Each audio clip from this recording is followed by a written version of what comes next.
அருட்பெருஞ்சோதி அருட்பெருஞ்சோதி தனிப்பெரும் கருணை அருட்பெருஞ்சோதி. எல்லா உயிர்களும் இம்புற்று வாழ்க, வள்ளல் மலரடி வாழ்க வாழ்க, கொல்லா விரதம் குவளை எல்லாம் ஓங்குக, நல்லோர் நினைத்த நலம் பெறுக, நன்றி நினைத்த எல்லோரும் வாழ்க இசைந்து. உலக மக்களே, அறிவார்ந்த அன்பர்களே, ஆண்மநேய ஒருமைப்பாடுடைய அன்பர்களே, அருட்பெருஞ்சோதி ஆண்டவருடைய திருவிளையாடலை பார்த்து கொண்டிருக்கிறோம். அருட்பெருஞ்சோதி ஆண்டவருடைய திருவிளையாடல் இந்த பிரபஞ்சம் தோன்றிய காலத்திலிருந்தே ஏராளமான திருவிளையாடல்கள் நடந்து கொண்டிருந்தன. இந்த பிரபஞ்சத்தை இயக்கியதே அருட்பெருஞ்சோதி ஆண்டவர் தான். அதன் பிறகு உலகங்களை படைத்து அதற்கேற்றபடி பத தலைவர்களை படைத்து பிரம்மன், திருமால், ருத்திரன், மகேஸ்வரன், சதாசிவம் போன்ற பத தலைவர்களை படைத்து அவங்களுக்கு தேவையான 5 தொழில்களையும் கொடுத்து இந்த பிரபஞ்சத்தை இயக்க வைத்தார்கள் அருட்பெருஞ்சோதி ஆண்டவர். அதன் பிறகு இந்த பதத்தலைவர்கள் எல்லாருமே சேர்ந்து சமயங்களை உருவாக்கினார்கள். சைவம், வைஷ்ணவம், கௌபாரம், காணாபத்தியம், சாகதம், சௌரம், இப்படி நிறைய சமயங்களை உருவாக்கினார்கள். சைவ சமயத்தை சேர்ந்தவர்கள் சிவபெருமானை வழிபட்டார்கள். வைஷ்ணவ சமயத்தை சேர்ந்தவர்கள் திருமாலை வழிபட்டார்கள். பிரம்மன், திருமால், ருத்திரன் போன்றவர்களை வழிபட்டார்கள். இப்படி சமயங்களும் உருவாகி, மார்க்கங்களும் உருவாகி, யுகங்களும் உருவாகி, கிரேத யுகம், திரேத யுகம், துவார யுகம், கலியுகம். கிரேத யுகத்திலே கலங்க மார்க்கம், திரேத யுகத்திலே திராபக மார்க்கம், துவாபர யுகத்திலே நவநீத மார்க்கம், கலியுகத்திலே பஸ்ப மார்க்கம். அதன் பிறகு தசா மார்க்கம், சத்புத்திர மார்க்கம், சக மார்க்கம், சமய மார்க்கம், இப்படி நிறைய மார்க்கங்களும் உருவாகிவிட்டன. இந்த சமயங்களையும் மார்க்கங்களையும் மதங்களையும் உருவாக்கியவர்கள் அதற்கேற்ற கர்த்தாக்களை தத்துவங்களின் அடிப்படையில் தெய்வங்களாக குறிப்பிட்டு உருவங்களை அமைத்து அதற்கேற்றபடி ஆலயங்களை அமைத்து வழிபாட்டு முறைகளை அமைத்து மக்களை வழிபட செய்து விட்டார்கள். இது 4 யுகங்களிலுமே நடந்து கொண்டிருந்தன. அப்போ யுகங்களுக்கும் இந்த சமயங்களுக்கும் மார்க்கங்களுக்கும் ஆயுள் காலம் உண்டு. இது முடிந்த உடனே உலக மக்களுக்கென்று ஒரு ஆன்மீக நெறி கொண்ட ஒரு பாதை வேண்டும். அதற்காக சுத்த சன்மார்க்கத்தை உருவாக்கி அருட்பெருஞ்சோதி ஆண்டவர் தனது மகனை, தனது செல்வ பிள்ளையை ஒரு தாயின் வழியாக இந்த மண்ணுலகை வருவிக்க செய்தார். அதை தான் பார்த்து கொண்டிருக்கிறோம். மருதூரிலே ஒரு சைவ குடும்பத்தை சேர்ந்த ஒரு தம்பதியருக்கு தனது மகனை மகனாக வருவிக்க செய்தார் அருட்பெருஞ்சோதி ஆண்டவர். அப்போ அந்த தாயின் வழியாக தன் மகனை வருவிக்க உற்ற பிறகு எப்படியெல்லாம் திருவிளையாடல் செய்தார். வருவிக்க உற்ற 1ஆம் ஆண்டிலிருந்து அதற்கு முன்னால் ஒரு தாயின் கருவறையில் இருக்கும்போது அருட்பெருஞ்சோதி ஆண்டவர் எப்படியெல்லாம் திருவிளையாடல் செய்தார் என்பதை நாம் சுருக்கமாக பார்த்திருக்கிறோம். கருவறையிலே இருக்கும்போது கருவறை இருட்டாக இருக்கிறதே என்று தன் தந்தை அருட்பெருஞ்சோதி ஆண்டவர் சொல்லும்போது மகனுக்காக ஒளி காட்டியவர், வெளிச்சம் காட்டியவர். அங்கே குழந்தை பசிதென்று சொல்லும்போது அருளமுத ஊட்டியவர். புழுக்கமாக இருக்கிறதே, காற்று இல்லையே என்று கூறும்போது அமுத காற்று, தென்றல் காற்று வீசியவர் அருட்பெருஞ்சோதி ஆண்டவர். அந்த நிலைகளெல்லாம் மாறிய பிறகு 5 மாத நமது குழந்தை இறைவன் வல்லற்பமானவர்கள் 5 மாத குழந்தையாக இருக்கும் பொழுது சிதம்பரத்திலே சிதம்பர ரகசியத்தை காட்டியது, வெட்ட வெளியாக காட்டியது. இதெல்லாம் நம்ம பார்த்துட்டோம். அதன் பிறகு 1ஆம் ஆண்டிலிருந்து 8 ஆண்டுகள் வரையிலும் எந்த விதமான அருளையும் தன் மகனுக்கு கொடுக்கவில்லை அருட்பெருஞ்சோதி ஆண்டவர். மறைப்பு நிலையில் இருந்து கொண்டிருக்கிறார். இந்த மறைப்பு நிலை ஏற்பட்ட பிறகு 9ஆவது ஆண்டிலே மகன் முன் தோன்றி, மகனே, நீ என்னால் வருவிக்க உற்றவன் என்ற நிலையை மட்டும் தெரிவித்துவிட்டு முன்பருவம் பின்பருவம் காட்டி உனக்கு அருள் செய்வேன் என்று கூறி மறைந்து விடுகிறார். ஆண்டாறு 3ஆவது ஆண்டிலே ஆட்கொண்ட அருள்கடலே என்று கூறுவார். ஆரோடு 3ஆவது ஆண்டிலே ஆட்கொண்ட அருள்கடலே என்று கூறுவார். விளையாடும் பருவத்திலே, சிறு பருவத்திலே என்னை ஆண்ட இறைவனை என்று கூறுவார்.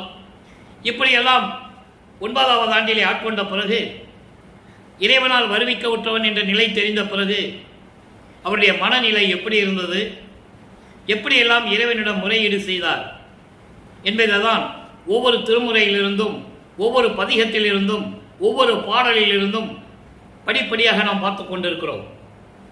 இந்த 51 ஆண்டுகளை, அதாவது 1823ஆம் ஆண்டில் தொடங்கிய அருட்பெருஞ்சோதி ஆண்டவர் திருவிளையாடல் 30/1/1874 இரவு 12 மணி வரையிலும் நடக்கிறது.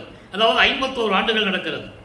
இந்த 51 ஆண்டுகளையும் 8 ஆண்டுகளாக பிரித்து தன் மகனுக்கு அருளை கொடுத்து கொண்டிருக்கிறார் அருட்பெருஞ்சோதி ஆண்டவர். அந்த நிலையை தான் நாம் பார்த்து கொண்டிருக்கிறோம். 1ஆம் திருமுறையிலே பதிகம் 6 திருவருள் முறையீடிலிருந்து தொடங்குகிறது இறைவனுடைய திருவிளையாடல். திருவருள் முறையீடு மொத்தம் 232 பாடல்களை கொண்டது. இதுவரை நாம் 99 பாடலுடைய விளக்கங்களை பார்த்திருக்கிறோம். இன்று 100வது பாடல். ஒவ்வொரு பாடலிலும் தன்னுடைய நிலையை எப்படியெல்லாம் இறைவனிடம் சொல்லி விரைவில் வந்து அருளை கொடுக்க வேண்டும் என்று முறையீடு செய்கிறார் என்பதை பார்த்து கொண்டிருக்கிறோம். நன்றாக கவனிங்கள். பாடல் இன்று 100வது பாடல். காற்றுக்கு மேல்விட்ட பஞ்சாகி உள்ளம் உள்ளம் கரங்க சென்று சோற்றுக்கு மேல்கதி நின்று என வேற்று அகம்தோறும் உண்போர் தூற்றுக்கு மேல் பெரும் தூறு இலை ஆங்கு என் துயரம் என்னும் சேற்றுக்கு மேல் பெரும் சேரில்லை காண் அருள் செவ்வண்ணனே. இது பாடல். பாடல் உங்களுக்கு புரியாது. இறைவனுடைய கொடுத்த விளக்கம், இறைவனிடமிருந்து தயவோடையும் கருணையோடையும் பெற்ற விளக்கம் மிகவும் எளிதாக இருக்கும். விளக்கத்தை இப்ப பாருங்க. காற்றில் பறக்க விட்ட பஞ்சு போல, பஞ்சை தூக்கி மேலே போட்டால் காற்றுல பறக்கும், அது அல்லோல் படும், அங்கேயும் இங்கேயும் போய்கிட்டே இருக்கும். அதுபோல காற்றில் பறக்க விட்ட பஞ்சு போல எனது உள்ளம் ஒரு நிலையில் இல்லாமல், எனது மனம் ஒரு நிலையில் இல்லாமல் சோற்றுக்கு இன்று என்ன வழி இருக்கிறது என்று சுற்றி திரிகிறது. நல்லா கவனிக்கணும். ஏன்னா இவர் இறைவனால் வருவிக்க விட்ட நிலை தெரிந்த பிறகு யார்கிட்டையும் சொல்ல முடியல. வருவிக்க விட்டதனால் ஏற்பட்ட சொந்தங்கள் இருக்கிறதே, அவங்க கிட்டையும் சொல்ல முடியல. கூட விளையாடுற பிள்ளைங்கிட்ட சொல்ல முடியல. யாருடைய சேர்ந்து போக முடியல. மனம் ஒரு நிலையில் இல்லை. அந்த நிலையில் என்று சொல்லுகிறார். காத்துல பறக்க விட்ட பஞ்சு எப்படி சுத்தி அலையுமோ அது போல எனது மனம் ஒரு நிலையில் இல்லாமல் சோற்றுக்கு இன்னைக்கு என்ன பண்றது, பசிக்குதே. நல்லா கவனிக்கணும். அதாவது இறைவன் மறைப்பு நிலை நீங்கிய பிறகு அவருடைய நிலை வேறு. அதற்கு முன்னால் உலகியலிலே ஒரு ஒரு குழந்தை எப்படி இருக்கும் அந்த மாதிரி தான் அவர் இருந்துட்டு இருக்கிறார்.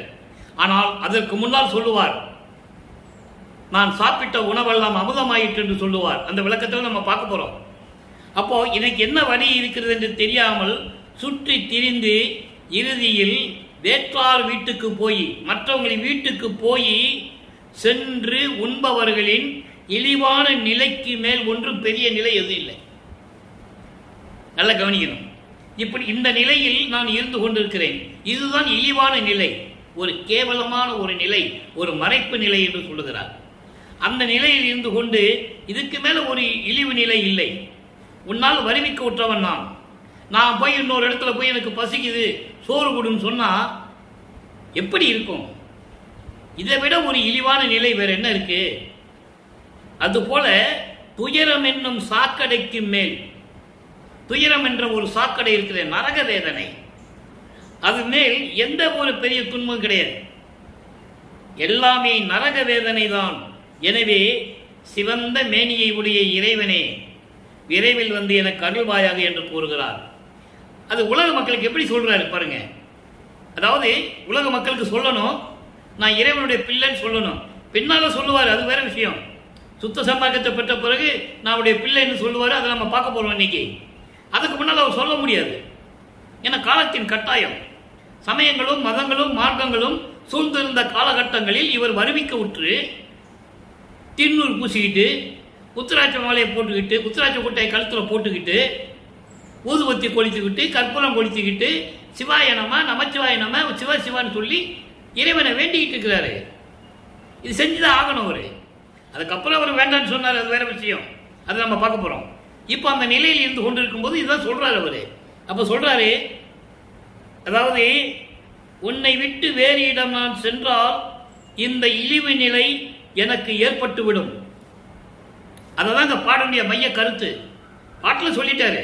இன்னொரு வீட்டில் போய் சாப்பாட்டுக்காக நின்னா அதை விட ஒரு இழிவான நிலை வேறு எதுவும் இல்லை, அதை விட துன்பமான வேறு இல்லை. சாக்கடை நரகாது. எனவே சீக்கிரம் வந்து எனக்கு அருளை கொடுன்றாரு. அப்ப என்ன சொல்றாரு, உன்னை விட்டுட்டு நான் வெளியே இடத்துக்கு போன இன்னொரு இடத்துக்கு போய் எனக்கு சோறு போடுன்னு சொன்னா அந்த இழிவு யாருக்கு? எனக்கு இல்லை, உனக்கு. அந்த நிலை, இழிவு நிலை எனக்கு ஏற்படும். உன் அருள் வேண்டிதான் உன்னை வேண்டுகிறேன். சீக்கிரம் வந்து எனக்கு அருளை கொடுத்து மகிழ்ச்சியை கொடுப்பாயாக. நரக வேதனையை அனுபவித்துக் கொண்டிருக்கிறேன் இறைவனே, சிவந்த மேனியை உடைய இறைவனே, விரைவில் வந்து எனக்கு அருள்வாயாக என்று சொல்லி இந்த பாடலை நமக்கு அருளியிருக்கிறார்கள். முறையீடு செய்கிறார். 9வது ஆண்டிலிருந்து வருவிக்கப்பட்ட 9வது ஆண்டு 12 ஆண்டு வரைக்கும் இதுதான் நடக்குது. அப்போ 13வது ஆண்டு தொடக்கத்தில் அவர் மனம் இறைவனை தேடி செல்லுகிறது. 12 ஆண்டு வரைக்கும் அவர் எங்கேயும் போகல. இப்பதான் திருவொற்றியூருக்கு போறார். திருவொற்றியூருக்கு போய் அங்கே 11 பதியம் பாடுறார். 11 பதியத்திலையும் இறைவனை பார்க்க முடியல என்ற ஒரு மனம் தான், அந்த ஏக்கம் தான் அவருக்கு இருக்கும். சரி, இங்க தான் பார்க்க முடியல, திருமுல்ல வளைக்கால் போய் பார்ப்போம்னு சொல்லி அங்க போறாரு. அங்கதான் பதிகம் 12வது பதிகம் உருவாகிறது, அருளியல் வினாவல். இங்க தியாகராஜ பெருமான் சொல்லுவாரு, அங்க போய் மாசிலாமணின்னு சொல்லுவாரு. அப்படிதான் சொல்லணும். ஏன்னா இதுக்கு முன்னாடி அப்படிதான் சொல்லிட்டு இருந்தாங்க. இப்ப என்ன சொல்றாருன்னு பார்ப்போம். எப்படி முறையீடு செய்கிறார். அதாவது பொதுவெனில் நின்று அருளும் முழு தனிப்பொருளை, முதல் தனிப்பொருளை, புண்ணியம் விளைகின்ற புலமே. புண்ணியம் விளைகின்ற புலமே, புலம்னா நிலம், நிலத்துல பயிர் விளையும், நஞ்சை புஞ்சைலாம். அப்போ புண்ணியம் விளைகின்ற நிலைமை என்று சொல்லுகிறார். மதுவினில் நின்று ஓங்கும் பொழில் திருமுல்லை வாயில் வாழ் மாசிலாமணியே. புதுமைய நல்லேன். இந்த பாடலை நான் அடிக்கடி கூறுவதுண்டு. நான் யூடியூப்ல பேச ஆரம்பிச்சு கிட்டத்தட்ட 4 வருஷம் ஆகுது. இந்த பாடலை நான் அடிக்கடி சொல்லுவேன். ஏன்னா அவ்வளவு அற்புதமான ஒரு பாடல் இது. புதுமைய நல்லேன் தொன்று தொட்டு உனது பூங்கழலுக்கு அன்பு பூண்டவன் கான். எது நினைந்து அடைந்தாய் என்று கேளாமல் இருப்பது உன் திருவருளுக்கு அளவோ. அம்பலத்திலே நின்று கொண்டு திருவிளையாடல் செய்து கொண்டு அருளாட்சி செய்து கொண்டிருக்கின்ற இறைவனே, புண்ணியங்களை தரக்கூடிய இறைவனே, பூஞ்சோலைகள் நிறைந்து தேன் சூரியும் புத்தம் புது மலர்கள் பூத்த பூஞ்சோலைகள் நிறைந்த சிறப்போடு விளங்கிக் கொண்டிருக்கின்ற திருமுல்லை வாயிலே வீற்றிருக்கின்ற மாசிலாமணியே, நான் ஒன்றும் புதியவன் கிடையாது உனக்கு. நான் ஒன்றும் உனக்கு புதியவன் கிடையாது. தொன்று தொட்டு பூர்வீகத்திலிருந்து பிரபஞ்சம் தோன்றிய காலத்திலிருந்தே உனக்கு நான் அன்பு பூண்டவன் உன் திருவடிகளுக்கு. அப்போ உங்களுக்கு அன்பர்களே இதிலிருந்து என்ன தெரியுது? அவர் ஒவ்வொரு யுகத்திலே இருந்தார்னு சொல்றாரு. அது மட்டும் நீங்க புரிஞ்சுக்கணும். இப்போ இறைவன் வந்து ஆட்கொண்ட பிறகு அவருக்கு ஞானம் கிடைத்து விடுகிறது. இன்னும் மெஞ்ஞானம் கிடைக்கல. மெஞ்ஞானம் சுத்த சன்மார்க்கத்தை பெற்ற பிறகுதான் கிடைக்கும். இப்ப இந்த ஞானம் கிடைத்த பிறகு இவருடைய நிலையை கூறுகிறார் இறைவனிடம். நான் ஒன்றும் புதுசு கிடையாது உனக்கு. நான் ஏற்கனவே தொன்று தொட்டு இந்த பிரபஞ்சம் தோன்றிய காலத்திலிருந்தே உன்னுடைய திருவடிகளுக்கு நான் அன்பு பூண்டவன். அதை மட்டும் நீ நினைச்சுக்கோ. இப்ப என்னை நீ வருவிக்க செய்துவிட்டு என்னை அலைய விடுகிறாய். அதை தேடி உங்ககிட்ட நான் வந்துட்டு இருக்கேன். திருவொற்றியூருக்கு போனேன், அங்கேயும் பதில் இல்லை. இப்ப திருமலாயில உன் முன்னால் வந்து நின்றுட்டு இருக்கேன். நான் வந்துட்டேன்ல, ஏன் வந்த, எதுக்கு வந்தேன்னு ஒரு வார்த்தை கூட கேட்காம இருந்தா இது உன்னுடைய திருவருளுக்கு அழகா? இது நல்லதா? நீயே சொல்லு அப்படின்னு கேட்கிற. எவ்வளவு அற்புதமா இருக்குன்றது நீங்க பார்க்கணும். நான் வந்துட்டேன்ல, ஏன் வந்த, எதுக்கு வந்த, இல்ல நீ யாராவது கேளு. நீ யாரியா, நீ யாருப்பா நீன்னு கேளு. எதையும் கேட்காம பேசாம மௌனமா இருந்தா இது உன் திருவருளுக்கு அழகான்னு கேட்கிற. இந்த நிலைகள்லாம் உருவாகும் போது நமது பிள்ளை பெருமான் அவர்கள் 2வது எட்டில் இருந்து கொண்டிருக்கிறார். ஈரட்ட 16. இப்ப 16 ஆண்டுகளுக்குள் எந்த விதமான ரியாக்ஷன் ஒன்றும் கிடையாது. இறைவனும் வரல, எந்த அருளையும் பெறல. அப்போ அந்த காலகட்டத்தில் இவர் எங்க போனாலும் நடந்துதான் போகணும். அதுக்கப்புறம் அவர் பறந்து போவாரு, அண்டங்களுக்கு போவாரு. அதெல்லாம் இன்னைக்கு சொல்றாரு, நம்ம பார்க்க போறோம். அதை நீங்க பார்க்கணும். இப்போ 16 ஆண்டுகள் முடிஞ்சு போச்சு. இப்போ 3வது எட்டுக்கு வரும்போது 24 24 ஆண்டுகளுக்குள் என்ன நடந்தது? முதல்ல திருவொற்றியூருக்கு போனாரு, ஒன்றும் ஆகலை. இவரை பார்த்து தியாகராஜ பெருமான் திருவழியா ஓடுறது, இதெல்லாம் பதிகள்லாம் நம்ம பார்க்க போகிறோம். அதெல்லாம் அந்த படிப்படியாக வரும்போது அந்த பாடல் விளக்கம் உங்களுக்கு வரும். இப்போ மறுபடியும் திருவொற்றியூருக்கு போகிறாரு. 3ஆம் திருமுறை உருவாகிறது. 16வது ஆண்டு முடிஞ்ச உடனே வருவிக்க உற்று 17வது ஆண்டிலிருந்து 24 ஆண்டுகளுக்குள் என்ன நடந்தது? இப்போ ஏற்கனவே 9 பதியத்தை நம்ம பார்த்துட்டோம். இன்னைக்கு 10வது பதியத்தில் 9வது பாடலை பார்க்குறோம். புனரா விறகு பொருந்துரு வேட்கையின் இரங்கல். அதாவது புனரா விறங்கு பொருந்துரு வேட்கையின் இரங்கல் என்பது ஒரு தலைவனுடைய காதலை மறக்க முடியவில்லை. அவனுடைய அன்பு கிடைக்க வேண்டும், அவனோடு இருந்து அனுபவிக்க வேண்டும். அந்த மகிழ்ச்சி இல்லை. இதை நினைத்து வருந்தி உள்ளம் வருந்தி தோழியிடம் சொல்லுவது. தோழி என்பது உள்ளத்திடம் சொல்லுகிறார். அப்போ உள்ளத்திடம் சொல்லுவது போல உலக மக்களுக்கு தெரிவிக்கிறார். இதான் இந்த பாடலுடைய மைய கருத்து. இப்ப பாருங்க, காலை மலர்ந்த கமலம் போல தலைவி எப்படி வருந்துகிறாள், இறைவனை எப்படி சொல்லுகிறார், நல்லா கவனிச்சுட்டே வாங்க. ஏன்னா ஒரு காதலை தோழியிடம் சொல்லும்போது ஒரு பெண்ணு தான் சொல்ல வேண்டும். அதனுடைய நிகழ்வு எப்படி இருக்குன்றதை தன்னை ஒரு பெண்ணாக உருவப்படுத்தி இந்த பாடலை நமக்கு சொல்லியிருக்காரு. காலை மலர்ந்த கமலம் போல கவின் செய்முகத்தார் கண் நுதலார் சோலை மலர்ந்த ஒற்றியனார் சோகம் தீர்க்க வந்திலரே. இந்த சோகம் தீர்க்க வந்திலரே அண்டர்லைன், அதான் முக்கியமான வார்த்தை. சோகம் தீர்க்க வந்திலரே. மாலை மலர்ந்த மையல் நோய் வசந்தம் அதனால் வளர்ந்தது. நல்ல கவனிக்கணும். வசந்தம் அதனால் வளர்ந்தது.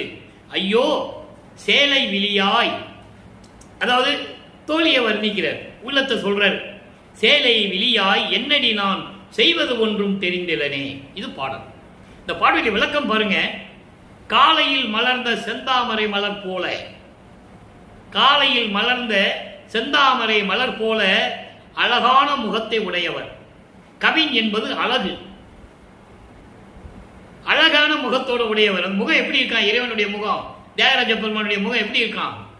காலையில் மலர்ந்த செந்தாமரை பலர் போல அவ்வளவு அழகான முகம் உடையவர். கண் நுதலார், நெற்றிக்கண் உடையவர். அன்பர்களை, நீங்கள் இந்த இடத்துல ஒரு விளக்கம் தர நான் காத்திருக்கிறேன், விரும்புகிறேன். காரணம், இந்த சமயங்களும் மதங்களும் மார்க்கங்களும் சூழ்ந்திருந்த காலகட்டங்களில் சிவபெருமானை எப்படி வர்ணனம் செய்தார்கள்? பாம்பை கழுத்தில் சூடிக்கொண்டவன், கங்கையை தலையில் சூடிக்கொண்டவன், கையிலே சூலாயுதம் வைத்துக் கொண்டவன், யானை தோலை இடுப்பிலே உடித்துக் கொண்டவன், இப்படியெல்லாம் சொல்லுவாங்க. அதே மாதிரி இவரு சொல்லிதான் ஆகணும். ஆக காலையில் மலர்ந்த செந்தாமரை போல அழகான முகமுடையவர், நெற்றிக்கண் உடையவர், இதெல்லாம் சொல்லுவார்ல. சுத்த சமயத்து வந்த பிறகு இது டோட்டலாகவே கம்ப்ளீட்டாக இருக்காது. ஏன்னா அருட்பெருஞ்சோதி ஆண்டவரை, இந்த பிரபஞ்சம் தோன்றிய ஆதியம் அந்தம் இல்லா தோன்றிய இறைவனை, சுயமாக தோன்றிய இறைவனை யாருமே சொல்லலை, மண்மூடி மறைத்து விட்டார்கள். அதை சொல்லுவதற்காகத்தான் சுத்த சன்மார்க்கம் என்ற ஒரு மார்க்கம் இருக்கிறதே, அதை உலக மக்களுக்கு தெரியப்படுத்த வேண்டும் என்பதற்காகத்தான் ஒரு தாயின் வழியாக வருவிக்க உற்றவர் என்பதை நான் பதிவு செய்ய கடமைப்பட்டிருக்கிறேன். அப்போ இப்படி இருக்கின்ற இறைவன், நெற்றிக்கண் உடைய இறைவன், சோலை மலர்ந்த ஒற்றியினார். சோலைகள், பூஞ்சோலைகள், தென்னஞ்சோலைகள், இப்படி சோலைகள் நிறைந்த திருவொற்றியூரில் இருக்கின்ற இறைவன் சோகம் தீர்க்க வந்திலரே. அவனால் வருவிக்க உற்று 24 ஆண்டுகள் வரையிலும் நான் சோகத்தோடே இருந்து கொண்டிருக்கிறேன், துன்பத்தை அனுபவித்துக் கொண்டிருக்கிறேன், அதை தீர்ப்பதற்கு இன்னும் வரவில்லையே. எவ்வளவு அற்புதம் பாருங்க. இன்னும் வரவில்லையே. இங்க வச்சு சொல்றாரு, திருவொற்றியூர் வச்சு சொல்றாரு, அங்க நின்றுகிட்டு. ஆக இன்னும் வரவில்லையே. மாலை மலர்ந்த மையல் நோய், மாலை மலர்ந்த மையல் நோய், தலைவன் மீது ஏற்பட்ட காதலினால் எனக்கு காமம் வந்து விட்டது. வசந்தம் அதனால் வளர்ந்தது. காமம் வந்தவுடனே தலைவனோடு கூடி சந்தோஷமாக இருக்க முடியும் என்ற அந்த வசந்தம் எனக்கு வந்தது. என் மனதிலே தோன்றி வளர்ந்து கொண்டிருக்கிறது. ஆனால் அதை தீர்ப்பதற்கு, என்னோடு மகிழ்வோடு இருப்பதற்கு இன்னும் இறைவன் வரவில்லையே என்று சொல்லுகிறார். ஐயோ, நான் என்ன செய்வேன் தோழியே, அழகான மீன் போன்ற கண்களை உடைய என் தோழியே, நான் என்ன செய்வதென்று தெரியாமல் திகைத்துக் கொண்டிருக்கிறேனே என்று கூறி இந்த பாடலை நமக்கு அருளி இருக்கிறார்கள். பாடலின் மைய கருத்து உலக மக்களுக்கு என்ன தெரிவிக்கிறார்?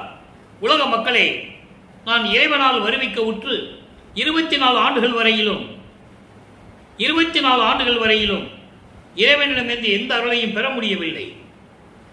13வது ஆண்டு தொடங்கி திருவெற்றியூருக்கு சென்று இறைவனை தியாகராஜ பெருமானை வணங்கி முறையீடு செய்தேன். ஒரு பயனும் இல்லை. திருமலை வாயிலுக்கு சென்றேன். மாசிலாமணி என்று கூவி அயர்ந்து போய்விட்டேன், அழுத்து போயிட்டேன். இப்படி இருக்குது உலக மக்களே, என்னுடைய நிலை. இந்த நிலையில் இருந்து கொண்டிருக்கிறேன். நான் என்ன செய்வதென்று தெரியாமல் விழித்துக் கொண்டிருக்கிறேன், திகைத்துக் கொண்டிருக்கிறேன் என்று உலக மக்களுக்காக பாடல்களின் மூலம் தெரிவிக்கிறார். நேரம் சொல்ல முடியாது, எங்கேயும் சொல்ல முடியாது. கூட இருந்தாலும் சரி, யார் இருந்தாலும் சரி சொல்ல முடியாது. என்ன சொல்லக்கூடாது. அந்த மாதிரி தான் சத்தியம் வாங்கிட்டு விண்ணுலகத்திலிருந்து வந்து ஒரு தாயின் வழியாக வந்துட்டு இருக்கிறார். நல்லா புரிஞ்சுக்கணும் நீங்க. ஆக பாடலின் மூலமாக கூறுகிறார். இதை உலக மக்களுக்கு யாரும் சொல்லவில்லை. வல்லப்பெருமானவர்கள் வருவிக்க உற்று, நமது பிள்ளை பெருமானவர்கள் வருவிக்க உற்று 202 ஆண்டுகளாகிறது. இறைவனுடைய திருவிளையாடலையும் அவருடைய அருள் நிலையையும் யாருமே மக்களிடம் விலக்கி கூறவில்லை என்பதுதான் வேதனையான விஷயம். ஆக அன்பர்களே, 24 ஆண்டுகள் வரையிலும் நமது பிள்ளை பெருமானவர்கள் இந்த நிலையில் இருந்து கொண்டிருக்கிறார்கள். அடுத்து 4வது எட்டுக்கு சென்று கொண்டிருக்கிறார். 4-32, அதாவது 24 ஆண்டு வரைக்கும் எதுவுமே நடக்கல. 25வது ஆண்டிலிருந்து 32 ஆண்டுகளுக்குள் என்ன நடந்தது அதை தான் இப்ப நம்ம பார்க்க போறோம். முக்கியமான இறைவனுடைய திருவிளையாடல்கள்லாம் இங்கதான் நடக்கும். ஏமசக்தி வாங்கின பிறகு எப்படி தத்துவ சித்தியை பெற்றுக்கொண்டு தத்துவங்களை கடந்து எப்படி சிவஞான வழிக்கு போய் அங்க சுத்த சன்மார்க்கத்தை வாங்கிட்டு அங்க சாகா கல்வியை தெரிஞ்சுக்கிட்டு படிச்சுட்டு எப்படி வராரு. திரும்பி இங்க பூலோகத்துக்கு வந்த உடனே அவர் வரல, அருப்பஞ்சாண்டவரை எப்படி கூப்பிடுறாரு, திருப்பி மகனுடைய கஷ்டத்தை பார்த்து அவர் திரும்பி வந்து என்ன பண்றாரு, அதெல்லாம் இன்னைக்கு நம்ம பார்க்க போறோம். கவனமா கேட்கணும் அன்பர்களே. இது சாதாரண விஷயம் அல்ல. 202 ஆண்டுகளாக மறைக்கப்பட்டது. பாடல்களிலே இருந்த விளக்கத்தை மக்களிடம் சொல்லாமல் மறைத்து விட்டார்கள் என்பதுதான் உண்மை. இப்போ என்ன நடக்குது பாருங்க. 25வது ஆண்டிலிருந்து 32 ஆண்டுக்குள்ள என்ன நடக்குது? அதுக்கிடையில ஒரு திருவிளையாடல். 27ஆம் ஆண்டு தனக்கொடி அம்மையாருக்கு திருமாங்கல்யம் பூட்டி தாலியை கட்டி அந்த அம்மையாருக்கு விமோசனத்தை கொடுத்தது. அந்த திருமணத்தின் போது பிரம்மன், திருமால், ருத்திரன் எல்லாம் வந்து வீற்றிருக்கிறார்கள். இது மனுஷங்களுக்கு தெரியாது, மானிட பிரிவுகளுக்கு தெரியாது. அப்போ அந்த நிலையிலே அவர் கூறுகிறார். பாடல் இருக்கு, நம்ம பின்னால பார்க்க போறோம். இந்த விளக்கத்தை மட்டும் தெரிஞ்சுக்கங்க. ஏன்னா 27வது ஆண்டு ஒரு திருவிளையாடல் நடக்குது, அதை மக்களுக்கு சொல்லணும். விளக்கம் பின்னால வரும். அப்போ அந்த அந்த அம்மையாருக்கு எல்லாமே செஞ்சுட்டு அந்த பற்று நீக்கணும். ஏன்னா அதெல்லாம் போனாலும் சுத்த சன்மார்க்கத்தை வாங்க முடியும். இப்போ இந்த 32 ஆண்டுகளுக்குள் அவருக்கு சுத்த சன்மார்க்கம் இருக்கிறது தெரியும். சமயங்களையும் மதங்களையும் மார்க்கங்களையும் விடணும், பற்றுகளை விடணும், உலக விடயங்களை எல்லாம் தூக்கி எறியணும், சமயங்களையும் மதங்களையும் மார்க்கங்களையும் எல்லாம் தூக்கி எறியணும், திருநூரை பூசக்கூடாது, புத்திராட்ச கொட்டையை தூக்கி எறியணும், கடுக்கான கலட்டணும். நிறைய வேலைகள் இருக்கு. இறைவன் தான் வந்து திருடன் வேடத்தில் கலட்டினது என்பது அற்புதமான ஒரு விஷயம். அது மற்றவங்களுக்கு எப்படியோ தெரியாது. இறைவன் நமக்கு கொடுத்த விளக்கம் எல்லா இடத்துலையும் உண்டு. ஆக இப்படி நிலைகள்லாம் வரணும். இப்போ அந்த பாடல் சொல்றாரு. அருட்பிரகாச மாலை இன்று 25வது பாடல். தனக்கொடி அம்மையாரினுடைய நிலை, அவருக்கு அந்த அம்மாவுக்கு மோட்ச வீட்டை காட்டிவிட்டு அடுத்த நிலை என்ன? அருட்பிரகாச மாலை உருவாகிறது. மனம் அவ்வளவு கஷ்டப்பட்டு துன்பப்பட்டு எங்கேயும் போனாலும் இறைவனை பார்க்க முடியல, திருவொற்றியூருக்கு போய் பார்க்க முடியல, திருவெள்ளித்தாயத்துக்கு போய் பார்க்க முடியல, திருமலை வாயிலுக்கு போய் பார்க்க முடியல. இனிமே எங்கேயும் இறைவனை தேடி போக போறதில்லை. வீட்டுக்குள்ள ரூம்குள்ள போனாரு, அறைக்குள்ள போனாரு, கதவை சாத்தினாரு, தாப்பா போட்டார். இறைவனுக்கு தெரிஞ்சு போச்சு. மகனுக்கு மகனை சமாதானப்படுத்துவதற்காக தெருவில் நடந்து வர்ற மாதிரி வராரு. நல்லா புரிஞ்சுக்கணும் நீங்க. இறைவன் நினைத்த இருக்கலாம்ல. இந்த பாடல்ல பாருங்க. விளங்க அறிவுக்கு அறிவாகி மெய் துரிய நிலத்தை விளையும் அனுபவம் மயமாய் மெல்லடிகள் வருந்த. எப்படிப்பட்ட திருவடிகளா? அறிவுக்கு அறிவாகி மெஞ்ஞான அறிவில் இருக்கின்ற எனது தந்தையினுடைய திருவடிகள், இறைவனுடைய திருவடிகள், மெஞ்ஞான நிலையிலே துரிய நிலத்திலே துரிய வெளியிலே சுத்த துரிய வெளி சுத்த தெரிய வெளியிலே இருக்கின்ற பேரின்ப அனுபவமயமாக இருக்கின்ற இறைவனுடைய திருவடிகள் வருந்த கால் வலிக்கும்படி துலங்கு சிறியனிற்கு இடம் தேடி நடந்து தன்னம் தனியாக மகன் தவித்துக் கொண்டிருக்கிறானே. துலங்கும் சிறியன் என்று சொல்லுகிறார். சிறியன் மகன், துலங்கும் சிறியன் நம்மளாலே வருவிக்க உற்று தன்னம் தனியாக பூலோகத்தில் இருந்து கொண்டு தவித்துக் கொண்டிருக்கிறானே நமது மகன் என்று என்னை தேடி வந்து, நல்லா கவனிக்கணும், இறைவன் யாரையும் தேடி சென்றதில்லை, மகனை தேடி வராரு. துலங்கும் சிறியன் இடம் தேடி வந்து நடந்து வந்து தெருக்கதவம் திறப்பித்து, தொடர் கதவம் திறப்பித்து என்பது தெருக்கதவை திறப்பித்து, ஏன்னா இவர் தான் தாப்பா போட்டார்ல, இப்போ அவர் தானே திறக்கணும், கையை காட்டுவது தாப்பா திறக்கும். கதவை திறப்பித்து தொழும்பன் என அழைத்து, தொழும்பன் என்றால் அடியன் என்று சொல்லலாம், தொண்டன் என்று சொல்லலாம், மகன் என்று சொல்லலாம். தொழும்பன் என்பது தன்னால் வருவிக்கப்பட்டவன், அந்த தொண்டன், அவன்தான் மகன். மகன் என அழைத்து களங்கமில்லா ஒன்று, ஒன்று அன்றலை, ஒன்று தான் சொல்லுவார். ஒன்று என்பது அருள்கொடை. என்ன அருள்கொடைன்றது நம்ம பின்னால் பார்க்க போறோம். இந்த பாட்டில் இருக்கிற விளக்கத்தை மட்டும் மனசுல வச்சுக்கங்க.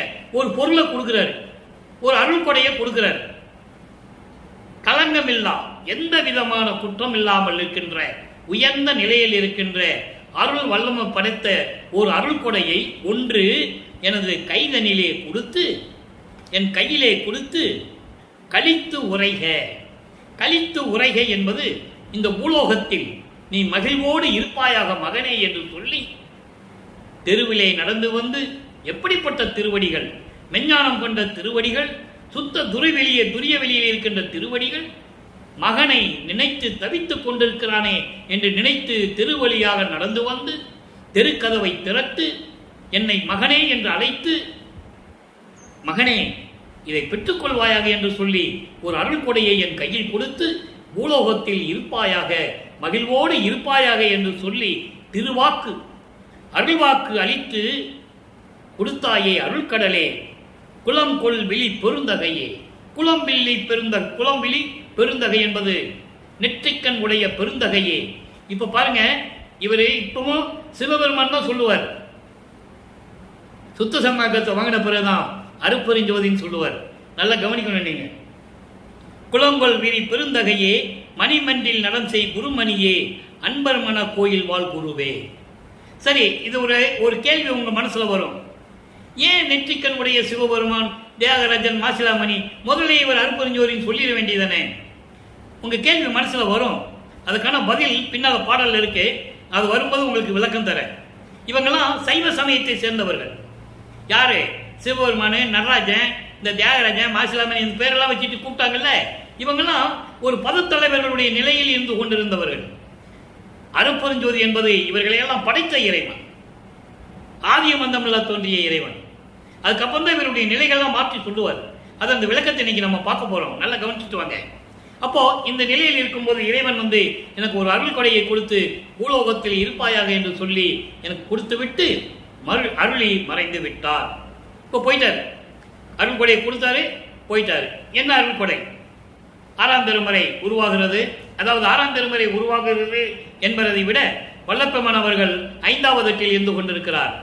5வது எட்டு என்பது 40 ஆண்டுகளுக்குள் வருவிக்க உற்று 40 ஆண்டுகளுக்குள் என்ன நடந்தது, அதை தான் இப்ப நம்ம பார்க்க போறோம். 33வது ஆண்டிலிருந்து 40 ஆண்டுகளுக்குள் என்ன நடந்தது, இது 5வது எட்டு. 6வது எட்டு என்பது 48, அதாவது 41 ஆண்டுகளுக்கு மேல் 48 ஆண்டுகளுக்குள் என்ன நடந்தது அந்த 8 வருஷத்துல. அந்த 8 வருஷத்துல நடந்ததுதான் தர்மசாலையை, இறைவன் கட்டளைப்படி தர்மசாலையை உருவாக்கியது. அதன் பிறகு நீதிமன்றத்திலே வழக்கு தொடர்ந்தவர்களுக்காக நீதிபதியிடம் சாட்சி கூறியது இறைவன். அதெல்லாம் திருவிளையாடல், அதெல்லாம் இருக்கு கூறியது. அதன் பிறகு சத்தியஞான சபையை நிறுவியது. இதெல்லாம் எப்போ வரும்? 6வது எட்டுல வரும். அது இன்னும் நம்ம சொல்றதுக்கு காலங்கள் இருக்கு. இப்ப 5வது எட்டு வரைக்கும் தான் நம்ம பார்த்துட்டு இருக்கோம். 40 ஆண்டுகளுக்குள் வருவிக்க விட்டு 40 ஆண்டுகளுக்குள் என்ன நடந்தது அதை தான் நம்ம பார்த்துட்டு இருக்கோம். மீதெல்லாம் அப்புறம் பார்க்க போகிறோம். நம்ம இப்போ 33வது ஆண்டு சுத்த சன்மார்க்கத்தை பெறுகிறார். சுத்த சன்மார்க்கத்தை பெற்ற பிறகு எங்க போய் வாங்கணும்னு சொல்லிட்டாரு. ஏற்கனவே அந்த விளக்கத்தெல்லாம் நம்ம பார்த்துட்டோம். அண்டங்களை தாண்டி தத்துவங்களை கடந்து அண்டங்களை தாண்டி போய் அங்கே சிவஞானி போய் சுத்த சன்மார்க்கத்தை பெற்றதெல்லாம் நம்ம சொல்லியாச்சு. இப்போ அதை பெற்ற பிறகு இங்கே பூலோகத்தில் வந்து அருளை கொடுத்துட்டு அவர் போயிட்டாரு. இப்போ அருள் விளக்க மாலை உருவாகிறது. பதிகம் 37 அருள் விளக்க மாலை 5வது பாடல். நல்ல கவனிங்க. நீ பூலோகத்தில் இருன்னு சொல்லிட்டு போயிட்டார்ல வந்து, அப்ப இவர் திரும்பி கூப்பிடுறாரு. அதை உலக மக்களுக்கு சொல்லணும்ல. மனம் திறந்து மனம் இழைத்து வாடிய போது, நல்லா கவனிக்கணும், மனம் இழைத்து வாடிய போது என் எதிரே கிடைத்து வாட்டமெல்லாம் தவிர்த்து எனக்கு வாழ்வு அளித்த பதியே. இது பாஸ்டன்ஸ், ஏற்கனவே நடந்தது சொல்றாரு, உலக மக்களுக்கு சொல்றாரு. ஏற்கனவே இவர் மேலே போய் சுத்த சத்த மார்க்கத்தை வாங்கிட்டு எல்லாம் வந்துட்டு இங்கே வர்றாரு. அப்போ அதை வாங்கினது சொல்றாரு, உலக மக்களுக்கு சொல்றாரு. நான் மனம் வாடிய போதெல்லாம், மனம் கலங்கிய போதெல்லாம் என் எதிரே தோன்றி எழுந்தருளி என் வாட்டத்தை எல்லாம் நீக்கி எனக்கு நல்வாழ்வளித்த இறைவனே, அருட்பெருஞ்சோதியே, சினமுகத்தார் தம்மை கண்டு திகைத்த பொழுது அவரை சிரித்த முகத்தவராக்கி எனக்கு அளித்த சிவமே. எதுக்கு வர்றவங்கள கோபமா வர்றாங்க? காரணம், அவங்க சமயங்களையும் மதங்களையும் மார்க்கங்களையும் சார்ந்தவர்கள், கொலை தொழில் செய்கின்றவர்கள், புலால் உண்பவர்கள். அவங்களுக்கு குணம் அப்படிதான் இருக்கும். அந்த அவர்களை எல்லாம் சிரித்த முகத்தவராக்கி திருவிளையாடல் செய்து நான் பயந்து, அதாவது எதுக்க வராங்களே, கோபமா வராங்களே அப்படின்னு நான் பயந்து கொண்டிருந்த போது நீ திருவிளையாடல் செய்து அவங்களை சிரித்த முகத்தவராக்கி சிரித்த முகத்தவராக்கி எனக்கு அளித்த சிவமே. சிவம் என்பது அருட்பெருஞ்சோதி மெய் சிவம். அடுத்து சொல்வார் பாருங்க, அனமுகைத்தான் அறிமுதலோர் துருவி நிற்க எனக்கே அடிமொழிகள் காட்டுவித்து அடிமை கொண்ட பதியே. அனமுகைத்தான் என்பது அன்னப்பறவையை வாகனமாக கொண்ட பிரம்மன் திருமால். இவங்க 2 பேரும் தேடி தேடி அலைந்து உனது அடியை முடியும் பார்க்க முடியாமல் திரிந்து கொண்டிருக்க, கண்ணீர் விட்டு புலம்பி கொண்டிருக்க, கண்ணீரில் நீர் ததும்பி என்று கூறுவார். அப்படி துருவி நிற்க எனக்கே அடிமுடிகள் காட்டுவித்து அடிமை கொண்ட பதியே. இறைவனுடைய அடியை முடியும் இந்த பிரபஞ்சத்தில் பார்த்தது வல்லப்பமான ஒருவர் தான் என்பதை அகவலிலே கூறுவார். படிமுடி கடந்தனை பார் இது பாரன அடிமுடி காட்டிய அருட்பெருஞ்சோதி. அப்பாட கேட்பார் அவரு. பிரம்மனும் திருமாலும் பார்க்க முடியாத திருவடியையும் முடியையும் எனக்கு ஏன் காட்டலன்னு கேட்பாரு. அப்போ அவர் சொல்லுவார், மகனே, படி என்றால் மண்ணுலகம், முடி என்றால் விண்ணுலகம், கடந்து வான்னு சொல்றாரு. இவர் போறாரு. அது மட்டும் அகவல் படிச்சா புரிஞ்சு படிக்கணும், இறைவனை நினைச்சு படிக்கணும், அப்பதான் புரியும். படிமுடி கடந்து என்னை பார் இது பாருன அடிமுடி காட்டிய அருட்பெருஞ்சோதி. அப்படி படிக்கணும் அந்த பாட்டை. படி என்பது மண்ணுலகம் பூலோகம், முடி என்பது விண்ணுலகம். இது 2 கடந்து வாழ்றாரு. இவர் கடந்து போறாரு. அப்போ எல்லாம் கடந்து போய் அவருக்கு பிள்ளைக்கு வேடிக்கை வா வா வான்னு கூப்பிடுறாரு. சின்ன பிள்ளைக்கு சாக்லேட் கொடுப்போம்ல, ஐயோ ரொம்ப தூரமா இருக்குன்னு குழந்தை சொன்னா என்ன பண்ணுவான்? சாக்லேட் கொடுத்துட்டு வா போலாம் போலான்னு கூப்பிடுவோம். அது மாதிரி இவர் தாண்டி வான்னு சொல்லிட்டாரு. இவர் போய்கிட்டு இருக்கிறாரு. படிமுடி கடந்து என்னை பாருன அடிமுடி காட்டிய அருட்பெருஞ்சோதி. ஓகேவா? இப்போ இனம் என பேரன்பர் தொலை, இனம் என பேரன்பர் தொலை. நான் சுத்த சன்மார்க்கத்தை சேர்ந்தவன், அந்த இனத்தை சேர்ந்தவன் என்று சாதுக்கள் அன்பர்கள் எல்லாம் தொலை, கொலையும் புலையும் தவிர்த்தவர்கள். சுத்த சன்மார்க்கத்தை சேர்ந்தவர்கள் தான் கொலையும் புலையும் தவிர்த்திருக்க முடியும். உயிர்களை கொலை செய்வதை விரும்ப மாட்டார்கள், மாமிசம் உண்ண மாட்டார்கள், உருவ வழிபாட்டை மேற்கொள்ள மாட்டார்கள், சமயங்களிலும் மதங்களில் கூறப்பட்ட சங்கற்ப விகற்பங்களை மேற்கொள்ள மாட்டார்கள். அவர்கள்தான் இனம் என்று சொல்லுகிறார். சுத்த சன்மார்க்கத்தை சேர்ந்த அன்பர்கள் எல்லாம் உன்னை வணங்க சத்திய ஞான சபையில் இருந்து கொண்டு அருளடனம் செய்து கொண்டு அருளாட்சி செய்து கொண்டிருக்கின்ற இறைவனே, நான் பாடுகின்ற சொல் மாலையும் ஏற்று உன் திருவடிகளுக்கு ஏற்று பாடல்கள் மட்டுமல்ல விண்ணப்பங்கள் முறையீடுகள் எது இருந்தால் சரி கேட்டு எனக்கு அருள்வாயாக, விரைவில் வருவாயாக என்று கூப்பிட்டார்ல. இப்ப அவர் வரணும், கூப்பிட்டாரு, வரணும். வந்து இறைவனை பார்த்த அந்த காட்சியை, கண்கொள்ளா காட்சி என்ற பதிகத்திலே 40வது பதிகத்திலே கூறுகிறார் 5வது பாடல். எப்படிப்பட்ட இறைவன்? சேர்த்தானை சேர்த்தானை எந்தனை தன் அன்போடு அவனுடைய அன்பினால் என்னை சேர்த்து கொண்டவனை ஆட்கொண்ட இறைவனை அருட்பெருஞ்சோதியை சரியாத மனம் செய்ய செம்பொற்றாளில் இந்த அடங்காத மனத்தை அடக்கி சரியாத மனம் அடங்காத மனம் மனம் ஒரு நிலையில் இப்ப குரங்குன்னு சொல்லுவார். குரங்கு தான் தாவி தாவி போகும். அதுபோல இந்த மனம் தாவி தாவி செல்லுகின்ற இயல்புடைய இந்த மனதை அடக்கி அடங்காத மனத்தை அடக்கி அவனுடைய திருவடிகளில் செம்பொற்றாளில் பொன்னான திருவடிகளில் என்னை சேர்த்தவனை ஆர்த்தானை சேர்த்து கொண்டவனை அம்பலத்தில் ஆடான் என்ற ஆனந்த நடத்தானை சுத்த சிவஞான வெளியிலே நிலையாக நின்று கொண்டு திருவிளையாடல் செய்து கொண்டிருக்கின்ற இறைவனை எவ்வளவு அற்புதமா சொல்றான்னு நீங்க கவனிக்கணும். அப்படிப்பட்ட இறைவனை அருட்கண் நோக்கம் பார்த்தானை அவனுடைய அருள் கடைக்கண் பார்ப்பையால் என்னை பார்த்தவனை பாரானை பாராதானை இறைவனை ஏற்றுக்கொள்ளாதவர்களை அருட்பெருஞ்சோதி ஆண்டவர் தான் இறைவன் என்று ஏற்றுக்கொள்ளாதவர்களை பார்க்க மாட்டாராம். பாராரை பாராதானே அப்படிப்பட்டவர்களை பார்க்காத இறைவன் அருளை கொடுக்கக்கூடாத இறைவன் கொலையும் புலையும் தவிர்க்க வேண்டும். கொல்லாமை விரதம் தன்னை கொண்டார் தம்மை தள்ளானை கொலையும் புலையும் தள்ளாரை தடுவானை. அந்த பாடலாம் பின்னால் விளக்கம் வரும். கொல்லா விரதம் தன்னை கொல்லாரை காணில் ஒரு புல் என எண்ணி புறம்பொழிகை என்று சொல்லுவார். அவெல்லாம் ஒரு புல்லுக்கு சமானம் சொல்லுவார். நான் எந்த உயிரையும் கொல்ல மாட்டேன், மாமிசம் சாப்பிட மாட்டேன், உயிர் நேயத்தோடு நான் இருப்பேன்னு ஒரு சபதம் எடுக்காதவனை நீங்கள் பார்த்தால் அவனை மனுஷனாக மதிக்காதீங்க. ஒரு புல் என எண்ணி புறம்பொழிகன்னு சொல்றாரு.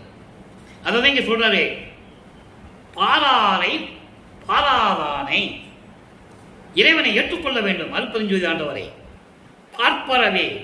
பார்ப்பரவே பார்த்திருக்க பண்ணி, அதாவது பார்ப்பரவே பார்த்திருக்க பண்ணி என்பது காண முடியாத காட்சியெல்லாம் பார்க்க முடியாத காட்சியெல்லாம் காண முடியாத காட்சியெல்லாம் எனக்கு காட்டி என்னை ஈர்த்தானை என்னை சேர்த்து கொண்டவனை ஆட்கொண்டவனை. அடுத்து சொல்றார் பாருங்க, அதான் முக்கியம். ஐந்தொழில் நீ இயற்று என்று என்னை ஐந்தொழில் நீ இயற்று என்றானை ஐந்தொழிலையும் நீ செய்வாயாக மகனே, இந்த பிரபஞ்சத்தை நீ இயக்குவாயாக மகனே. இதை யார் சொன்னது? 202 வருஷம் ஆச்சு. ஐந்தொழில் நீ செய் மகனே என்று சொன்ன இறைவனை எம்மானை கண்டு கழித்திருக்கின்றேனே. ஆக இவர் அருள் விளக்க மாலையில இறைவனை கூப்பிடுறாரு. அவர் விண்ணுலகத்திலிருந்து பூலோகத்துக்கு வராரு.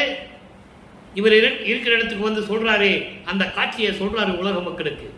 இப்படிப்பட்ட இறைவன் ஐந்தொழிலை நீ செய் மகனே என்று சொல்லி எனக்கு ஐந்தொழிலை கொடுத்த இறைவன் என்று சொல்லுகிறார்.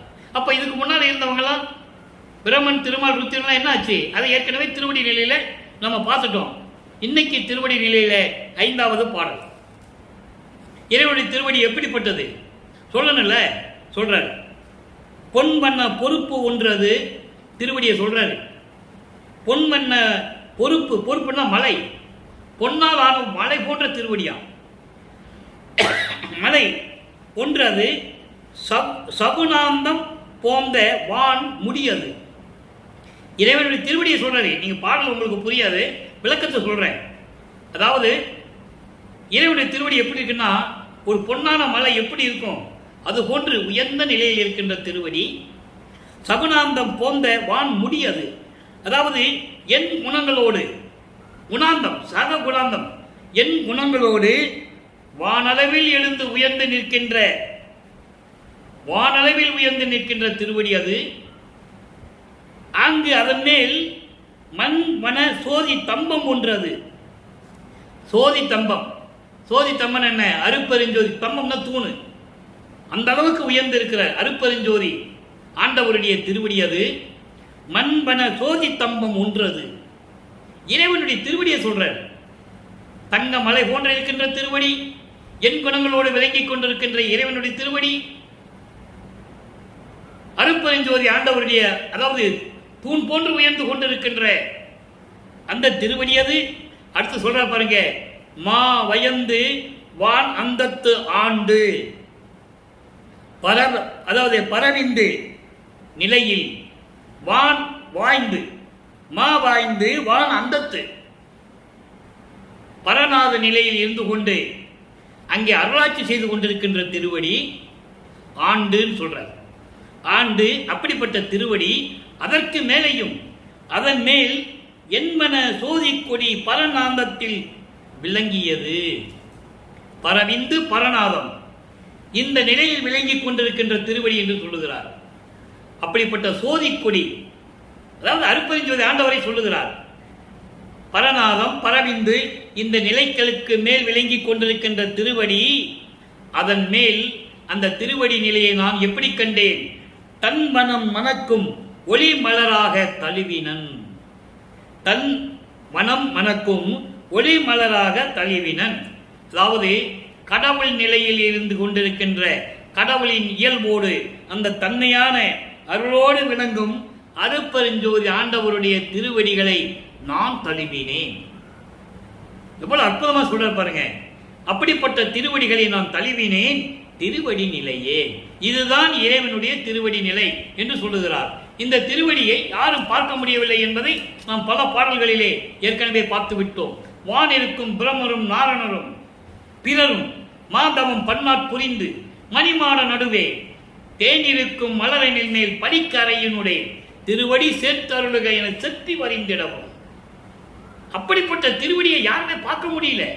பிரம்மன், திருமால், ருத்திரன், மாணவர்கள் யாராக இருந்தாலும் சரி, உங்க திருவடியை இந்த மலரணை மேல் வையுங்கன்னு சொல்லி கெஞ்சி கூத்தாடி கண்ணீர் விட்டு அழுகுகிறார்கள். அப்பையும் திருவடியை பார்க்க முடியல. அப்படிப்பட்ட திருவடியை நான் பார்த்தேன் என்று சொல்லுகிறார். அதான் திருவடி நிலை. இப்போ எல்லாம் சொல்லியாச்சு. இப்ப இறைவனுடைய நிலையை சொல்லணும். பதிகம் 46 அருள் ஜோதி நிலை 5வது பாடல். எளிமையான பதிகம். அருள் ஜோதி நிலை 10 பாடல்களும் அவ்வளவு அற்புதமாக இருக்கும். மிகவும் எளிமையான பாடல்கள். இன்னைக்கு என்ன சொல்றான்னு பார்ப்போம். எண்ணியவாறு விளையாடு என்ற என்னை அளித்த தெய்வம் சொல்லிட்டாரா? அங்க என்ன சொன்னாரு? பூலோகத்துக்கு வந்து மகனே நீ 5 தொழிலையும் செய்வாயாக என்று சொல்லி எனக்கு அருளினான்னு சொன்னார்ல. இப்போ அருள் ஜோதி நிலையில சொல்றாரு, எண்ணியவாறு விளையாடு. விளையாடு என்பது அருளாட்சி செய்வாயாக.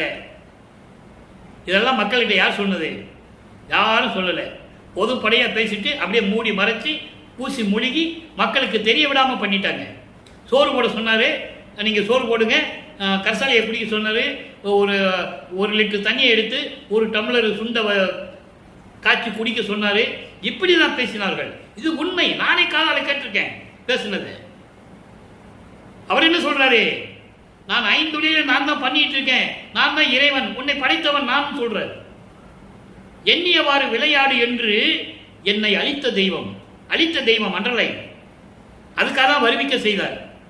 பிரமணன், திருமால், ருத்திரன் இவங்களெல்லாம் நம்ப முடியாம இவங்களெல்லாம் கொடுக்க கூடாதுன்னு சொல்லி தான் தன் மகனை கொண்டு வந்து விளையாட வைக்கிறாரு. பூலோகத்தில் உட்கார்ந்துக்கிட்டு இங்கே நீ எல்லாம் பண்ணு மகனைன்னு சொல்லி சொல்லி எல்லாம் முடிஞ்ச பிறகு எண்ணியவாறு விளையாடு மகனை என்று சொல்லி என்னை இந்த பூலோகத்திற்கு, இந்த உலகத்திற்கு வருவிக்க செய்த இறைவன். எல்லாம் செய்வல்ல சித்தே எனக்கு ஈந்த தெய்வம். எல்லாத்தையும் எனக்கு கொடுத்துட்டான்றாரு. நன்னிய பொன்னம்பலத்தை நடம்புரியும் தெய்வம்.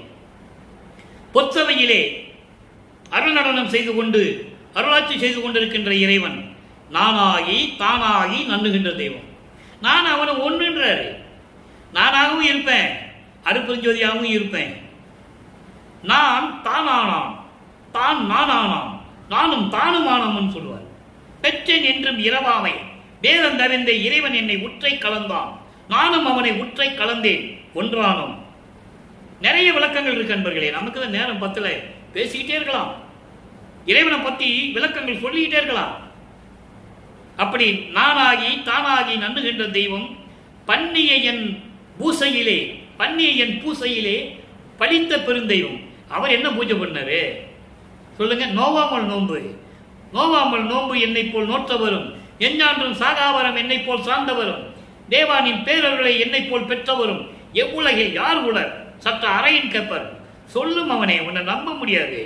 நீ ஏகப்பட்ட திருவிளையாடல் பண்ண எனக்கு தெரியாது, என்ன போல நீ யாருக்காவது கொடுத்துருக்கேன்னு கேட்கிறாரு.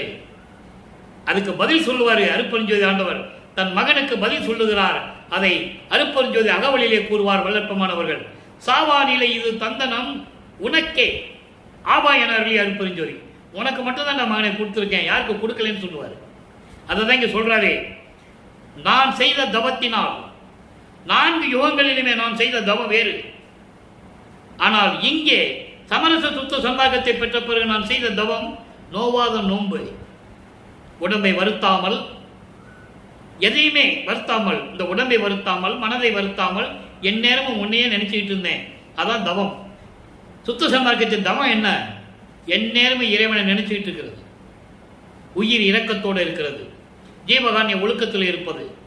அப்படி கிடைத்த எனக்கு தெய்வம் பாடுகின்ற மறைமொழியில் ஆடுகின்ற தெய்வம், தன்னை வணங்குகின்ற வேதங்களின் முடிகளுக்கு மேல் விளக்கங்களுக்கு மேல் விளங்கி கொண்டிருக்கின்ற தெய்வம். திண்ணியன் என்று என்னை, திண்ணியன் அற்புதமான ஒரு வரி, ஒரு வேடு, வரி சொல். திண்ணியன் என்பது தனித்து விடப்பட்டவன். அதாவது இந்த உலகத்திற்கு பூலோகத்திற்கு வருவிக்க உற்று என்னை ஆட்கொண்ட பிறகு எல்லா அனுபவங்களையும் கொடுத்து அருளையும் கொடுத்து இவன் தகுதியானவன் என்று சொன்னது. அதான் திண்ணியன். இந்த பிரபஞ்சத்தை இயக்குவதற்கு தகுதியானவன் என்று என்னை உலகம் செப்ப வைத்த தெய்வம். உலகம் சரி, விண்ணுலகம் சரி, யாராக இருந்தாலும் சரி, இவன் இந்த பிரபஞ்சத்தை இயக்கக்கூடிய தகுதி உடையவன், அருளாற்றல் உடையவன், அருப்பஞ்சோனுடைய மகன் என்ற அங்கீகாரம் பெற்றவன் என்று இந்த உலகத்தையே செப்ப வைத்த தெய்வம், சொல்ல வைத்த தெய்வம். அற்புதமான வரிங்க. யார் சொன்னது? மக்கள்கிட்ட யார் சொன்னது? யார் சொல்லல. பூரா மறைச்சி மறைச்சி மறைச்சி பேசி பேசி அவரை மனுஷனாக்கி துறவியாக்கின்னு சொன்னாங்க, துறவின்னு சொன்னாங்க, ஞானின்னு சொன்னாங்க, யோகி, போகி, சீர்திருத்தவாதி, பாடலாசிரியர், கதையாசிரியர், இப்படியே அவரை பேசினாங்களே தவிர இதை யாராவது சொன்னாங்களா? யாராவது சொல்லியிருந்த சொல்லுங்க, நான் தலை வணங்குகிறேன். திண்ணியன் என்ன அர்த்தம்?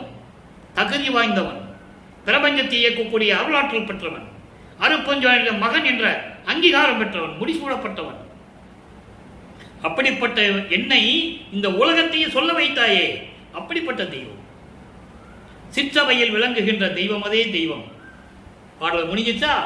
அப்போ இறைவன் யாருன்னு சொல்லியாச்சு, இறைவன்கிட்ட இருந்து கிடைத்த அங்கீகாரத்தை சொல்லியாச்சு. உலகமே சொல்லிட்டு இருக்கு, நம்மால் சொல்ல மாட்டேன்றாங்க. நம்மளுக்கு சொல்றது இல்லை, உலகமே சொல்லிட்டு இருக்கு. விண்ணுலகம் பாராட்டிட்டு இருக்கு. விண்ணுலகத்தின் பிரம்மன் திருமாலெல்லாம் இவர் காலில் விழுந்து வணங்கிட்டு போறாங்க. எங்க? சித்தி விழாகத்துக்கு வந்து அந்த அந்த இதெல்லாம் நம்ம பார்க்க போறோம். அற்புதமா இருக்கும். தினமும் வந்து விண்ணவர்கள் வந்து வள்ளல் பெருமானை வணங்கி விட்டு செல்லுவார்கள். அந்த நிலைகள்லாம் திருவருட்பாவில உண்டு. லட்சுமி, சரஸ்வதி எல்லாம் யாரா இருந்தாலும் சரி, எல்லாம் வந்து வணங்கிட்டு தான் போகணும் சித்தி விழாகத்துக்கு வந்து. அதை நம்ம கடைசியில் சொல்ல போறோம். இது மனசில் வச்சுக்காங்க. அப்படிப்பட்ட நிலையில் இருக்கிறவர் அவர், கடவுள் அவர். இப்போ எல்லாம் முடிஞ்சிச்சா? இப்போ பேரானந்த நிலையை சொல்லணும். பேரானந்தம் எப்படி அந்த நிலையில் இருக்கிறார்? நமது வல்லப்பெருமானவர்கள், பிள்ளை பெருமானவர்கள் பேரானந்த நிலையில் இருப்பதை சொல்லுகிறார். 47. இது எல்லாம் எப்ப நடக்குது? 40 ஆண்டுகளுக்குள்ள நடக்குது. வருவிக்க விட்டு 40 ஆண்டுகளுக்குள்ள நடக்குது. உறைவள திருச்சிற்றம்பலத்து ஓங்கும் ஒல்லிய தெல்லிய ஒளியே. உறைவள திருச்சிற்றம்பலத்து ஓங்கும், அருள் வல்லவத்தோடு திருச்சிற்றம்பலத்திலே விளங்கிக் கொண்டிருக்கின்ற உயர்ந்த நிலையில், கடவுள் நிலையில் அழகான இறைவன் அருப்பெருஞ்சோதி அழகான செவ்வண்ணத்திலே ஒளிர்ந்து கொண்டிருக்கின்ற, ஒளிர்ந்து என்பது ஒளி, மின்னிக் கொண்டிருக்கின்ற இறைவன் வரைவளர் மருந்தே. சுத்த சிவஞான வெளியில் இருக்கின்ற இறைவன், மருந்து போன்ற இறைவன். மருந்து என்பது உயிர்களை காத்து கொண்டிருக்கின்ற இறைவன், உயிர்களை நோயற்ற வாழ்வில் வாழ வைத்துக் கொண்டிருக்கின்ற இறைவன். மௌன மந்திரமே. மௌன மந்திரம் என்பது என்ன? சாந்தமான, சாந்தமான மன ஒருமை உடைய இறைவன். அதான் உயிர் நேயமுடைய இறைவன். சுத்த சன்மார்க்கத்தின் முக்கிய லட்சியமாகிய ஆன்மநேய ஒருமைப்பாட்டுரிமை எங்களுக்குள் எக்காலத்தும் எவ்விடத்தும் எவ்விதத்தும் எவ்வளவும் விலகாமல் எங்கள் மனசுல இருக்கணும்னு சொல்றாரு. விண்ணப்பத்தில் சொல்றாருல்ல, சமயங்களையும் மதங்களையும் மக்களையும் முக்கிய தடைகள்னு சொல்லுவாரு. திருப்பி ஏன் அதையே வச்சுக்கிட்டு இங்க வரணும்? சுத்த சன்மார்க்கத்துக்கு நேரம் வரணும். அப்படிப்பட்ட இறைவன் மந்திரத்தால், மந்திரத்தால் பெற்ற மதியே. என்ன மந்திரம்? ஜீவகான்ய ஒழுக்கம். அதான் மந்திரம், அதான் வழிபாடு. ஜீவகாருண்ய ஒழுக்கமே கடவுள் வழிபாடு. ஜீவகாருண்யமே சொல்லக்கூடாது, ஜீவகாருண்ய ஒழுக்கம். அதான் அதுல ஒழுக்கத்தை வைக்கிறாரு. ஜீவகாருண்ய ஒழுக்கமே கடவுள் வழிபாடு, அதான் வந்துடும் நமக்கு. அப்படிப்பட்ட இறைவனே நிறைதரு சுத்த நிலைக்கு மேல் நிலையில் நிறைபெற, நிறைதரும் சுத்த நிலைக்கு மேல் நிலையில், அதான் சுத்த சிவஞான வெளி பரிபூரணமாக தொடர்ந்து கொண்டு, பரிபூர்ணமாக இருந்து கொண்டு அருளை தந்து கொண்டிருக்கின்ற சுத்த நிலைக்கு மேல் நிலையில் இருந்து கொண்டிருக்கின்ற அரசு ஆளுகின்ற நிதியே, இந்த பிரபஞ்சத்தை அரசாட்சி செய்து கொண்டிருக்கின்ற இறைவனே, பறையுறும் உள்ளத்தை இனித்திட, பறையுறும் உள்ளத்தை இனித்திட, அருளோடு விளங்கிக் கொண்டிருக்கின்ற உள்ளத்தில் இனித்திட மகிழ எனக்கே கிடைத்த பழுத்தன் சொல்வார். பழுத்த என்பது கிடைத்த, எனக்கே கிடைத்த பேரானந்த பலமே. ஆக அவருடைய பேரானந்த நிலையை சொல்லிட்டாரா. இப்போ ஆண்டு அருளிய விதை, ஆண்டு அருளிய செயலை வியந்து கூறுவது, ஆண்டு அருளிய அருமையை வியந்து கூறுவது, அதுக்குன்னே ஒரு பதியம் இருக்கு. இன்னைக்கு அதில் அந்த 5வது பாடலை பார்க்க போறோம். நல்ல கவனிங்க, இதை இறுதியான விளக்கம். 40 ஆண்டுகளுக்குள் வெள்ளப்பமானவர் வருவிக்க விட்டு 40 ஆண்டுகளுக்குள் என்ன நடந்ததோ அருட்பெருஞ்சோதி ஆண்டவருடைய திருவிளையாடலை நம்ம பார்த்துட்டு இருக்கோம். இன்னும் நிறைய இருக்கு, அது பின்னால் நம்ம பார்க்க போறோம். அதாவது அத்தம் நேர் கிடைத்த சுவை கனி என்கோ. அத்தம் என்பது உள்ளங்கை. உள்ளங்கையிலே நெல்லிக்கனியை வச்சுக்கிட்டு ஏன்டா அலையிறேன்னு சொல்லுவாங்க உலகியல்ல. அப்படி என் உள்ளங்கையிலே நெல்லிக்கனி போன்று, சுவையான கனி போன்று எனக்கு கிடைத்த இறைவன் என்று உன்னை நான் சொல்லுவதா? அன்பிலே நிறை அமுது என்று சொல்லுவதா? அன்பிலே நிறை அமுது என்கோ சொல்லுவதா? சித்தல்லாமல் சித்தனே என்கோ, எல்லா அனுபவப்படுத்த இறைவன் என்று உன்னை நான் சொல்லுவதா? திருச்சிற்றம்பலத்தை சிவம் என்கோ, திருச்சிற்றம்பலத்தில் இருக்கின்ற அருட்பெருஞ்சோதி ஆண்டவர் என்று உன்னை நான் சொல்லுவதா? அதான் சிவம்னு சொல்றேன். நான் ஏற்கனவே விளக்கம் நிறைய கொடுத்திருக்கிறேன் 4 வருஷமா. சிவம் என்பது வேறு, சிவன் என்பது வேறு, ஞானம் என்பது வேறு, மெஞ்ஞானம் என்பது வேறு, அறிவு என்பது வேறு, மெய்யறிவு என்பது வேறு, இதெல்லாம் விளக்கங்கள் நிறைய இருக்கு. ஆக திருச்சிற்றம்பலத்திலே இருக்கின்ற அருட்பெருஞ்சோதி ஆண்டவர் என்று உன்னை நான் சொல்லுவதா? மத்தனேன் பெற்ற பெரிய வாழ்வு என்போ, தன்னை சொல்லுகிறார், மத்தனேன் சொல்லுகிறார். மத்தன் என்ன? உன் மேல பைத்தியம் பிடிச்சிட்டு இருக்கிறேனே, உன்மேல் ஏற்பட்ட அன்பினால், உன்மேல் ஏற்பட்ட காதலினால் நான் பைத்தியம் போல திரிந்து கொண்டிருக்கிறேன். அப்படி எனக்கு கிடைத்த வாழ்வு என்று உன்னை நான் சொல்லுவதா? மண்ணும் என் வாழ்வு முதல் என்று சொல்லுவதா? என்னுடைய வாழ்க்கையின் தொடக்கம் என்று உன்னை நான் சொல்லுவதா? நிலையான பேருடைய வாழ்வை எனக்கு கொடுத்தாயே, அப்படிப்பட்ட இறைவன் என்று உன்னை நான் சொல்லுவதா? அடுத்து சொல்றார் பாருங்க, இதுதான் அற்புதமான வரி. இத்தனி பிறப்பை நித்தியமாக்கி, தனி பிறப்புன்னு சொல்றாரு. அதான் நீங்க கவனிக்கணும். சும்மா பிறந்தாருல சொல்லக்கூடாது. மருதூர்ல ராமிய பிள்ளைக்கு சின்னையம்மையாருக்கு 6வது மனைக்கு 5வது பிள்ளையாக பிறந்தாரு, அது உலகியல். அதையே சொல்லிட்டு இருந்தா எத்தனை வருஷம் சொல்லிட்டு இருந்தீங்க? இவர் என்ன சொல்றாரு? இத்தனிப்பிறப்பு, நீ தானே தாயின் வயிற்றில் என்னை கொண்டு போய் கருவா வச்சேன்னு சொல்றாரு. அதுக்கான விளக்கங்கள் நிறைய இருக்கு, யாரும் மறுக்க முடியாது. அதுதான் நம்ம பேசிட்டு இருக்கோம். இத்தனிப்பிறப்பை, அதாவது தனிப்பிறப்புனா என்னன்னா, உங்ககிட்ட இருந்த செல்வ பிள்ளை நான், என்னை சீராட்டி பாராட்டி வளர்த்த பிள்ளை நான், நீ என்னை சீராட்டி பாராட்டி வளர்த்த பிள்ளை, உன்னிடந்த வளர்ந்த பிள்ளை நான். என்னை என்ன பண்ண? ஒரு தாயின் கருமுறை போய் வச்சே இல்லை. அப்ப இந்த உலகில் இருக்கிறவங்க என்ன சொல்லுவாங்க? மனித பிறவி எடுத்தவன் என்று சொல்லுவார்கள். ஆனால் இந்த தனி பிறப்பு இருக்கிறதே, இந்த பிறப்பை உன்னால் வருவிக்க விட்டு, ஒரு தாயின் வாரியாக வருவிக்க விட்டு, பூலோகத்திலே துன்பப்பட வைத்து, அதன் பிறகு சுத்த சன்மார்க்கத்தை கொடுத்து எல்லாம் நீ கொடுத்த. ஆனால் எல்லோரும் அறியும்படி என்னை நித்தியனாக்கி, எப்படி சொல்றாரு பாருங்க, என்னை நித்தியனாக்கி. அதான் சொல்றாரு, இதுக்கு முன்னால பார்த்தோம்ல திண்ணியன், திண்ணியன், அதான் இங்கே நித்தியனாக்கின்னு சொல்றாரு. திண்ணியன் என்பது நான் ஏற்கனவே விளக்கம் கொடுத்துட்டேன்.